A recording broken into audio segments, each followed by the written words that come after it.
மன்னார்குடியில் நகரின் மத்தியில் ஆனந்தமாய் அமர்ந்திருப்பவர் ஆனந்த விநாயகர்.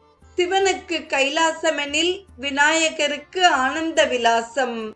ஒரு சமயம் இவ்வாலயத்தை தரிசனம் செய்ய வந்த காஞ்சி மகா பெரியவர் இவ்வாலயத்தில் உள்ள ஸ்ரீசக்கரம் அமானுஷ்ய அதிசய அநேக சக்திகள் பெற்றது என்றார். ஆக இந்த விநாயகரை வழிபடும் தூய அன்பருக்கு அருள்மழை பெய்து ஆனந்தம் அளிப்பார் என்றாராம். கோவிலின் அருகே நிறைய கல்வி நிறுவனங்களும் வர்த்தக நிறுவனங்களும் இருப்பதால் பக்தர்களின் வேண்டுதல்கள் நிறைவேறுவதால் பக்தர்கள் வணங்கி ஆனந்தம் பெறுகின்றனர். சந்தனக்காப்பு அணிவிப்பது இந்த விநாயகருக்கு ஒரு சிறந்த வேண்டுதலாகும். மாதம் வருடம் முழுவதும் அவர் சந்தனக்காப்புடன் திகழ்கிறார்.